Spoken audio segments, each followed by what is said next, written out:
You know what nobody warns you about when it comes to divorce? Your ex-wife is about to step straight into a psychological battlefield that she spent years convincing herself wasn't real. And I'm not talking about some karma fantasy where she suddenly recognizes what she threw away and comes crawling back. No, this is something far deeper, far more unforgiving. It's about what happens when someone trades stability for a fantasy and then has to watch that fantasy collapse piece by piece. Let me paint this picture clearly as you're hearing this.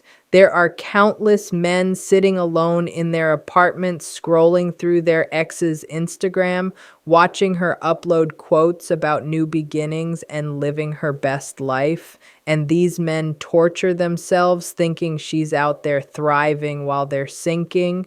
But here's what's actually going on behind those filtered images and inspirational captions. She's about to crash into a reality so severe that her mind will literally rewire itself just to handle the cognitive dissonance. See, when a woman walks away from a marriage, especially one that lasted years, she's not just leaving you. She's walking out of an entire psychological environment she doesn't even know she depended on. Think about this for a moment. For however long you were together, you were her reference point in every direction. Every choice, every feeling, every future plan had you attached somewhere. Even when she vented about you to her friends, you were still the center of her emotional universe. And now she's drifting in open space with no gravity, trying to tell herself that floating aimlessly is freedom. But let's get specific about what actually unfolds, because the pattern is so consistent, it's basically formulaic. The first phase is the honeymoon with herself. This lasts anywhere from 2 weeks to 3 months. She's high on her own decision. Every morning, she wakes up mentally applauding herself for being so bold, so strong, so independent. She rearranges the house, signs up for that yoga class she always mentioned, maybe downloads a dating app just to see what's out there. Her friends feed her validation like it's pure adrenaline. You look incredible, you're glowing, you deserve everything, and she buys into it completely. Oh, she believes it with her whole heart. During this stage, she's not living in reality. She's living in the story she's narrating to herself about reality. A story where she's the heroine who escaped from mediocrity, where limitless possibilities are supposedly waiting around every corner. Her phone lights up with matches and messages. Men give her attention she hasn't experienced in ages. She interprets all of this as confirmation that she made the right move. What she doesn't realize is she's confusing quantity for quality, attention for intention, and novelty for actual value. Then comes phase two, and this is where things start to shift. The awakening, though it's more like a slow motion wreck, it begins with small moments. She goes on her first real date since the split. The guy looks perfect on paper, attractive, successful, says all the right things. They have dinner, maybe some drinks. Everything appears smooth. Then at the end of the evening, he makes his move, and she suddenly realizes something that hits her like cold water to the spine. This man doesn't genuinely care about her. Not truly. He doesn't know she's terrified of storms, or that she can't sleep unless she checks the door lock 3 times, or that she cries at that one commercial with the shelter dogs. To him, she's just part of his Friday night. And that's when the first crack forms in her story. But she pushes it down because admitting doubt now would mean admitting she might have been wrong, and that is psychologically unbearable. So she doubles down. More dates, more nights out with the girls, more distractions, except something's changed. The attention doesn't feel as electrifying, the compliments feel thin. She starts noticing details. How these men talk about their ex-wives, how they treat servers, how quickly they try to escalate things physically. And slowly, without consciously intending to, she begins comparing them to you. Not on the surface level, of course. Consciously, she still clings to the story that you were the issue, but subconsciously, her mind does what all minds do. It evaluates patterns. It compares, it contrasts. That charming guy, he constantly talks over her. The one with the impressive career, he's emotionally unavailable. The fun, spontaneous one, he's just reckless and drinks too much. And with every comparison, you start appearing better in retrospect. Not because you were flawless, but because you were familiar, you were consistent, you were home. This is when phase 3 begins. The panic, usually around the 6 to 8 month mark. The excitement is gone. Her friends are tired of hearing about her dating stories. Her kids, if you share children, start acting out because their world has been torn apart and she's been too busy finding herself to notice. She's drained from maintaining the performance of being happy because now that's all it is, a performance. Every "I'm living my best life" post takes more effort. Every public smile feels heavier. She's an actress who can't remember why she accepted this role. The panic appears in different forms. Some women go into overdrive, practically manic in their chase for validation. More encounters, more activities, more anything to avoid sitting silently with their thoughts. Others withdraw completely, spending whole weekends in bed, scrolling through old pictures, trying to figure out where everything derailed. But they all have one thing in common. They begin rewriting the past. The marriage that was supposedly unbearable, maybe it wasn't so awful. You, the man she insisted she couldn't stand, maybe she was too critical. The future she was absolutely certain about, maybe she misjudged it. And here's where it becomes deeply psychological. She can't just admit she made an error that would shatter her self-image. She built her entire new identity around being the woman brave enough to leave. Her whole social narrative rests on this foundation. So instead, she creates a new version of the story, one where maybe you've changed, maybe you've grown, maybe things could work now if circumstances were different. This lets her consider reconnecting without facing the possibility that she was wrong. Meanwhile, let's talk about the dating world she's navigating, because this is where reality hits hardest. The dating pool for a divorced woman, especially one with children, is nothing like the romantic movies portray. The men who pursue her fall into predictable categories. The players who see her as easy, someone vulnerable and craving attention. Married men looking for affairs who don't mention their wives until several dates in. Perpetually single men who are single for reasons she's about to discover firsthand. And yes, there are decent men out there, but they're either committed already or they have endless options. Options she's competing with, many of whom don't have divorce baggage. She starts realizing something terrifying. The market value she assumed she had doesn't truly exist. Those dating app matches? Illusions. They match with absolutely everyone. Those flattering messages? They're copy-paste sent to dozens of women. That chemistry she felt? He feels that with anyone willing to meet him. The brutal math of post-divorce dating smacks her like a heavyweight punch.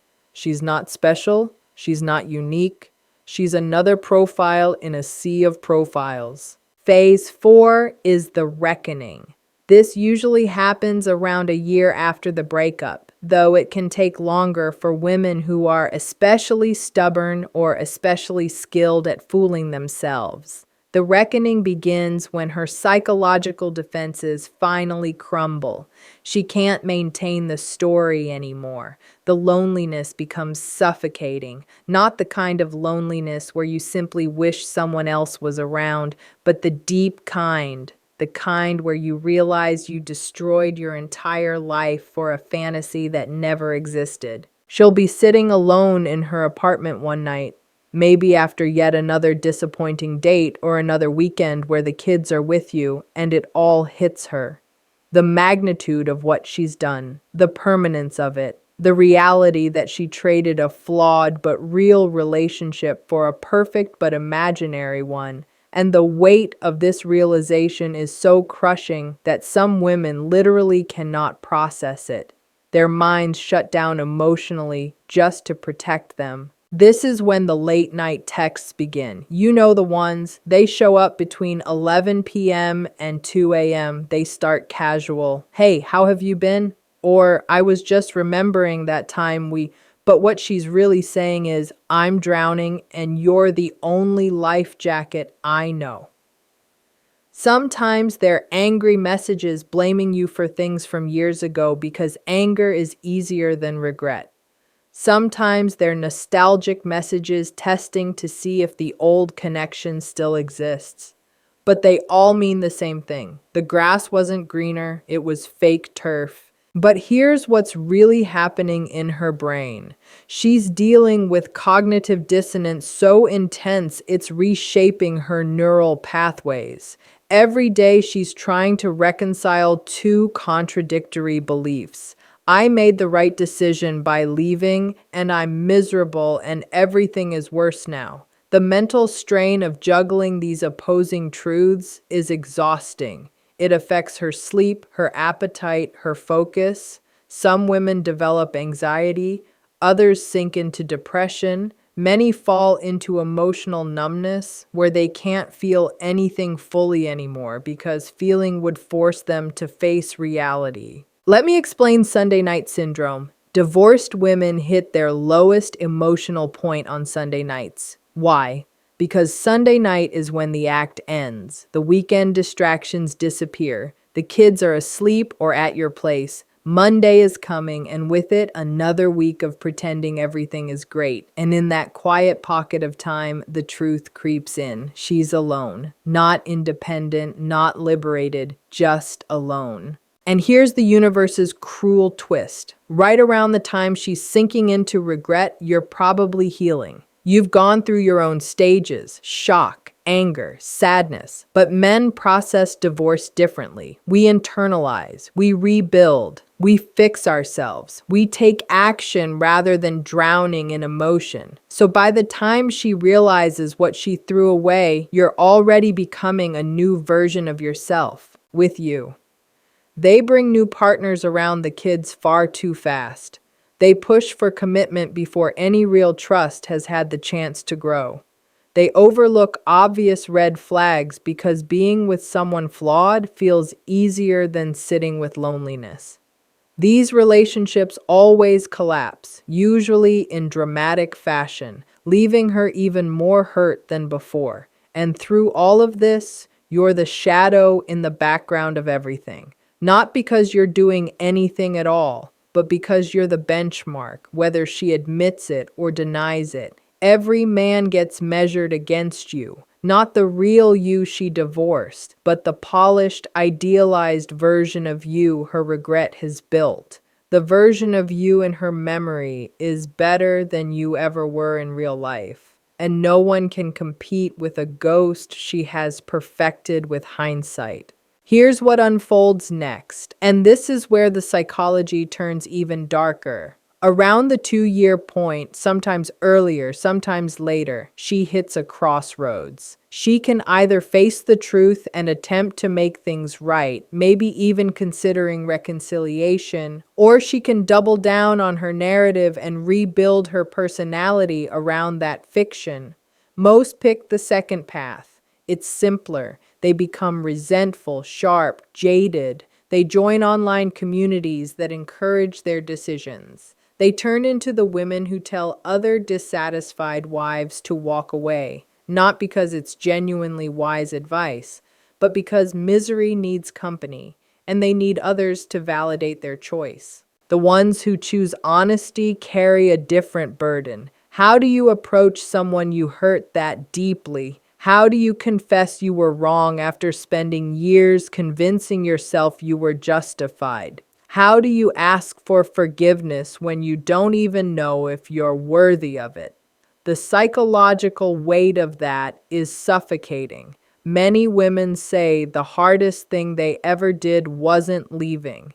It was admitting they shouldn't have left. But wait, there's another layer to this unraveling that almost no one addresses.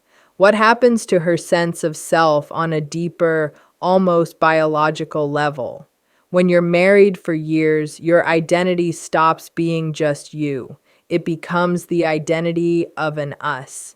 Every choice she made, from what to cook to where to travel, was filtered through the role of being a wife. Her neural pathways were literally built around that identity. When she walks away, she's not just losing you, she's losing who she was while she was with you. And that triggers an identity crisis most psychology manuals don't fully explain. Think about the tiny things she never had to reconsider before. Which side of the bed to sleep on when the entire bed is empty? What to watch on Netflix when there's no one to negotiate with? Where to eat when every restaurant reminds her she's dining alone? These seem insignificant, but they become a slow, steady erosion, a death by 1,000, stronger, clearer, more grounded, the kind of man she always wished you were. And that thought destroys her because she can now see the version of you she always claimed she wanted, but she can't have him. You became that man without her because of losing her, and knowing she triggered your growth but won't benefit from it, that's a special kind of torment. Let's talk about her social circle because women's friendships during divorce are psychologically fascinating. At first, her friends cheer her on. They hype her up, reassure her, help her craft the narrative that leaving was powerful and right. But as time goes by, dynamics shift. Her married friends start pulling away, not intentionally but instinctively. She becomes a threat, a reminder that marriages fail. A single woman who might catch someone's husband's eye. Invitations to couple dinners fade. Group chats continue without her. Her single friends, the ones she assumed would be her new tribe, they're competitors now. They're all fishing in the same shallow dating pool. And she's not truly single like they are. She has a past, responsibilities, kids. She's in a different category. And everyone senses it, even if nobody says a word. So her social world, which she expected to expand, actually shrinks. She ends up with fewer genuine friendships than she's ever had. The loneliness multiplies. The support network she relied on proves to be conditional, and she recognizes something awful. You weren't just her husband, you were her closest friend, her emergency contact, her reliable plus one, her shelter from the world, and she discarded all of that for what?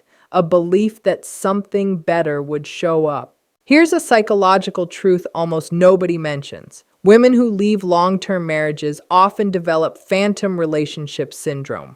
Like amputees who feel phantom limbs, divorced women feel phantom partnerships. She'll turn to mention something to you and then remember you're gone. She'll hear your voice in her mind commenting on her day. She'll wake up and for a moment forget the split, then relive the loss again. This isn't necessarily love, it's neurological. Her brain spent years wiring itself around your presence. Those pathways don't vanish overnight. The universe seems determined to remind her of what she lost. Your favorite song comes on unexpectedly. She finds one of your old shirts in a drawer. The kid repeats something exactly the way you would. She visits a restaurant you both loved and realizes the food just doesn't taste the same without someone to share it with. These aren't just memories. They're anchors that keep pulling her back into reality. And then there's the mathematical challenge of finding someone new. Let's be brutally honest. If she's 35 or older, divorced, maybe with kids, looking for a solid, stable, emotionally available man who's single, successful, attracted to her, and willing to take on another man's family, the odds are harsh. Add in her unchanged expectations and preferences, which haven't adapted to her new market reality, and the chances become worse than a lottery ticket. But she can't accept this. Not publicly, not privately. So she creates coping strategies. She lowers her standards while convincing herself she's being more open. She accepts treatment she once claimed she'd never tolerate and labels it as being relaxed. She puts up with disrespect and reframes it as not sweating the small things. Each compromise takes a bite out of her confidence, but the alternative, admitting she made a life-altering mistake, is intolerable. Some women enter the renovation phase. They become obsessed with self-improvement, but not the healthy kind, the frantic kind. New hair, new wardrobe, new routine, new persona. They're trying to rebuild themselves into someone who might succeed in this new life. But it's like rearranging furniture on a sinking ship. The issue isn't her style or personality. The issue is she completely misjudged what was possible versus what she already had. The saddest ones are those who jump into rebound relationships quickly and try to force them into something serious. They meet someone, anyone, who shows interest and instantly try to recreate what they had before, even though it can't be replicated in the way they're hoping with you. They bring new partners around the kids far too fast. They push for commitment before any real trust has had the chance to grow. They overlook obvious red flags because being with someone flawed feels easier than sitting with loneliness. These relationships always collapse, usually in dramatic fashion, leaving her even more hurt than before. And through all of this, you're the shadow in the background of everything. Not because you're doing anything at all, but because you're the benchmark, whether she admits it or denies it. Every man gets measured against you, not the real you she divorced, but the polished, idealized version of you her regret has built. The version of you in her memory is better than you ever were in real life, and no one can compete with a ghost she has perfected with hindsight.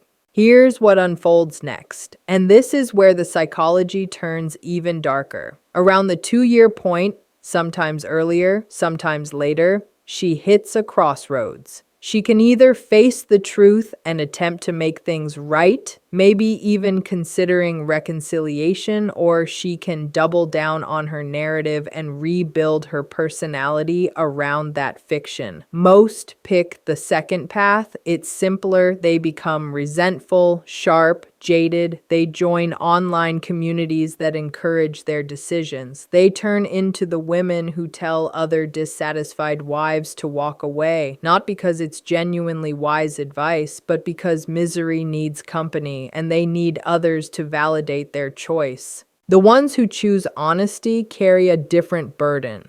How do you approach someone you hurt that deeply? How do you confess you were wrong after spending years convincing yourself you were justified? How do you ask for forgiveness when you don't even know if you're worthy of it? The psychological weight of that is suffocating. Many women say the hardest thing they ever did wasn't leaving. It was admitting they shouldn't have left. But wait, there's another layer to this unraveling that almost no one addresses. What happens to her sense of self on a deeper, almost biological level? When you're married for years, your identity stops being just you. It becomes the identity of an us. Every choice she made, from what to cook to where to travel, was filtered through the role of being a wife. Her neural pathways were literally built around that identity. When she walks away, she's not just losing you. She's losing who she was while she was with you. And that triggers an identity crisis most psychology manuals don't fully explain. Think about the tiny things she never had to reconsider before. Which side of the bed to sleep on when the entire bed is empty? What to watch on Netflix when there's no one to negotiate with? Where to eat when every restaurant reminds her she's dining alone? These seem insignificant, but they become a slow, steady erosion, a death by 1,000.